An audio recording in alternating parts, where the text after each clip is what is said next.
Hello friends, welcome back to channel sneak पर सोनी। आपका इस इंटरेस्टिंग वीडियो में स्वागत करता हूं। आज बात करूंगा कि अपने नॉलेज को कैसे इंक्रीज किया जाए।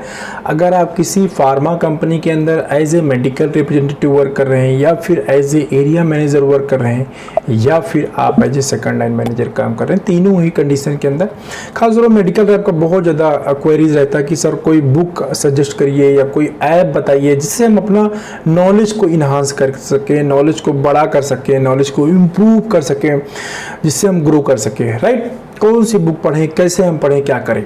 तो फ्रेंड देखिए, सिंपल सी बात है, अगर आपको अपना नॉलेज बढ़ाना है ना, तो आपको मेडिसिन के बारे में बहुत ज़्यादा पढ़ने की ज़रूरत नहीं है। हम क्या करते हैं, मिस्टेक क्या होती है यहाँ पे कि हम ना मेडिसिन में लग जाते हैं। मेडिसिन के बाद जो मैं साल बेच रहा हूँ उसके बारे में पढ़ना शुरू कर देते हैं, क्या है, कैसे वर्क करता है।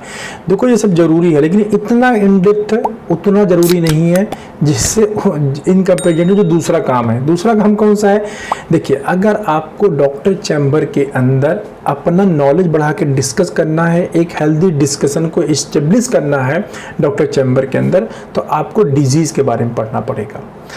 जब तक आप डिजीज़ के बारे में, एक सिंपल से एग्जांपल के थ्रू बताता हूँ। जैसे मान लीजिए आपको अपने दुश्मन को अगर हराना है ना, तो पहले आपको दुश्मन के सारे हथियार, उसके पास क्या पावर है, कैसे वो लड़ता है, वो सब चीज़ जानना पड़ेगा। अंडरस्टैंड, तभी आप उसको हरा पाओगे। या फिर दूसरा एग्जांपल देते हैं, अगर किसी प्रॉब्लम को अगर आपको सॉर्ट आउट करना है ना, तो पहले प्रॉब्लम के बारे में पता होना चाहिए, तभी तो उसका सोल्यूशन हम क्रिएट करेंगे। अंडरस्टैंड, कोई भी समस्या का अगर हल निकालना है तो पहले समस्या पता रहेगा। जितनी अच्छे तरीके से आपको वो समस्या या प्रॉब्लम पता रहेगी, उतने ही अच्छे तरीके से होशियारी के साथ आप उसका सोल्यूशन निकाल सकते हैं।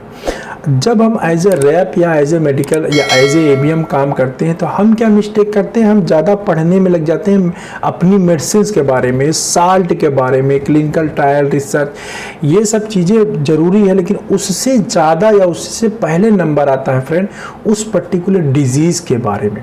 ठीक है, जैसे मैं एक पीसीओएस की बात करूँ, पॉलीसिस्टिक ओवरियन सिंड्रोम। क्या होता है पॉलीसिस्टिक ओवरियन सिंड्रोम? बहुत सारे सिस्ट बन जाते हैं, ठीक है, मैच्योर होते हैं, बाहर ओवल्यूशन नहीं हो पाता। ऐसे कंडीशन में क्या होता है, जो फीमेल होती है उसको कई बार बार्डनेस आ जाता है, वॉइस में लाउडनेस आ जाता है, प्रेगनेंसी कंसीव नहीं करता है, कई बार बहुत सारे पिंपल्स निकल आते हैं, वेट गेन हो लगता है। तो ये कुछ सिम्टम्स हैं। तो अगर मुझे इन सब चीज़ों के बारे में मालूम है कि यार जब किसी को पीसीओडी होती है तो ये सिम्टम्स होते हैं, ऐसी सी प्रॉब्लम आती है। इसके कारण इन डेप्थ में आज जाके और नहीं घुसूंगा कि इसमें देखो एल्डोस्टेरोन लेवल भी बढ़ जाता है, कई सारे फैक्टर हैं, बट मैं इतने बता रहा हूँ। तो अब अगर मैं अपनी मेडिसिन का डिटेल करने गया ना, तो अपनी मेडिसिन के एक एक इंग्रेडिएंट बता दूंगा। सर देखो इसके अंदर ये पड़ा हुआ, ये ओबेसिटी को रिड्यूस कर देगा। देखो सर इसके अंदर मैंने ये वाला साल्ट डाला हुआ है, ये इंसुलिन सेंसिटिविटी को बढ़ाएगा, जिसकी वजह से पेशेंट का जो लिपिड प्रोफाइल है ना वो अच्छा हो जाएगा। ये देखो मेटाबॉलिज्म को इंक्रीज कर देगा। ये देखो सर जिंक डाला है वो, तो इसकी एक्टिविटी को इंक्रीज कर देगा। ये सर मैंने इसके मल्टीविटामिन एंटीऑक्सीडेंट डाला हुआ है, तो बॉडी के अंदर इसको ठीक कर देगा। ये मैंने सर एलोवेरा डाल दिया है, ये ओव्यूलेशन को इंक्रीज कर देगा। तो पीसीओएस के ना 5-7 मेन चीज हैं जो उसके अंदर होते हैं।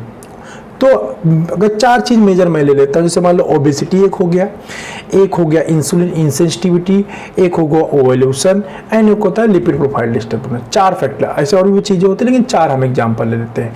तो मैं अपने इंग्रेडिएंट, जो मेरा मेडिसिन है, जो मेरा ब्रांड है, उसके अंदर जो इंग्रेडिएंट्स है, मैं इन चारों को टैकल कर लूँगा। देखो सर ये वाला ये काम कर देगा, ये वाला ऐसे करके हमने बता दिया। अब क्या हुआ, एक हेल्दी देखो डिस्कशन हो गया, क्योंकि आपको डिजीज़ के बारे में पता था ना, इसलिए आप मेडिसिन को अपने बहुत अच्छी तरीके से एक्सप्लेन कर पाए। वहीं अगर मैं बोलूँ आपको पीसीओएस के बारे में कुछ पता नहीं, पीसीओएस के बारे में सिर्फ आप इतना जानते हो कि पीसीओएस मतलब होता है पॉलीसिस्टिक ओवरियन सिंड्रोम, और इसमें लेडी को बेबी नहीं होता है, बस इतना आप जानते हो कि इससे इनफर्टिलिटी हो जाता है। अब अगर आप ब्रांड को डिटेल करने जाएंगे तो आप कैसे डिटेल करेंगे, सर ये ब्रांड है और ये प्रेगनेंसी को इम्प्रूव करता है, इसको देंगे सर प्रेगनेंसी इम्प्रूव हो जाएगी, बस, और कुछ आप डियर नहीं बोल पाएंगे। Right, understand. तो इसलिए किसी भी अगर ब्रांड के बारे में आपको नॉलेज इंप्रूव करना है, तो वो कौन से डिजीज में यूज हो रहा है, पहले उस डिजीज के बारे में जितना ज्यादा और जितना इन डेप्थ नॉलेज आपको उस पर्टिकुलर डिजीज के बारे में होगा, उतने ही अच्छी तरीके से आप अपने ब्रांड को प्रमोट कर पाओगे एज वेल एज आप कंसर्न एरिया को एड्रेस कर पाओगे कि उस डिजीज वो क्यों होती है, क्या प्रॉब्लम है और मेरी मेडिसिन वहाँ पे कैसे फायदेमंद होगी। तो पहले डिजीज की हम बात करते हैं, जब हम डिजीज के लेवल पे बात करते हैं तो हम डॉक्टर के लेवल पे पहुंच जाते हैं, जिसकी वजह से डॉक्टर को लगता है बंदे को नॉलेज है, ठीक है, क्योंकि आप उस पिन पॉइंट की बात कर रहे हो तो देखो सर ऐसा हो जाता, देखो सर वैसा हो जाता। अभी आप मेडिसिन की बात करोगे डॉक्टर सुनेगा ही नहीं, अंडरस्टैंड। लेकिन डिजीज जो रेट चल रहे हैं, जो बढ़ रहा है, जो प्रॉब्लम आ रही है, उसके बारे में बात करोगे तो वो सुनेगा। आप उसको सुनाया आपने डिजीज के बारे में, सर ऐसा हो गया ऐसा, मैं पिन पॉइंट जिसको बोलते हैं, जो पेन है सोसाइटी की, ठीक है, जो सोसाइटी की पेन है उन पॉइंट्स को पढ़ो, सर ये बहुत बड़ी प्रॉब्लम है, ये ऐसा हो जाता है वैसा हो जाता है। जैसे इसकी बात करें पीसीओएस में, क्या इनफर्टिलिटी, सर यहाँ पे देखो हार्मोनल ट्रीटमेंट नहीं दे सकते, प्रॉब्लम ये है कि कंसीव नहीं करेगी, बालनेस आ जाता है, ओबेसिटी की वजह से लेडीज परेशान हो जाती हैं। मतलब एक एक प्रॉब्लम को आप इतना सर रेट इंडिया के अंदर, मतलब आउट ऑफ इंडिया का टोटल देखा जाता है 8.83 के समथिंग अराउंड रेट चल रहा है जो PCOD, day by day sir data increase करता जा रहा है, जो कि एक बहुत बड़ा कंसर्न है।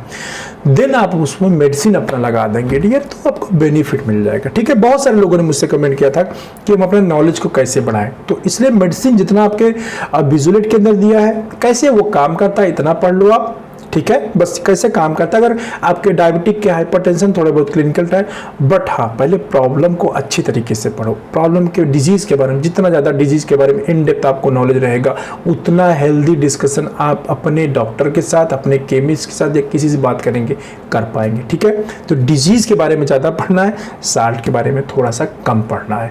डिजीज के बारे में ज़्यादा नॉलेज मतलब आपको बहुत नॉलेज है फिर, अंडरस्टैंड। चलो इस वीडियो में इतना ही, उम्मीद करता हूँ आपको इन्फॉर्मेटिव लगा होगा, समझ में आई हुई चीज़ें, पढ़ेंगे तो आपको बेनिफिट मिलेगा। और जब आपको बेनिफिट मिलेगा तो कमेंट करके ना मुझे ज़रूर बताइएगा किसी वीडियो में कि नहीं सर ये ऐसा ही वर्क करता है, ठीक है। चलो बस इस वीडियो में इतना ही, अभी होटल में हूँ, मिलते हैं किसी और वीडियो में किसी और दिन, तब तक के लिए बाय बाय।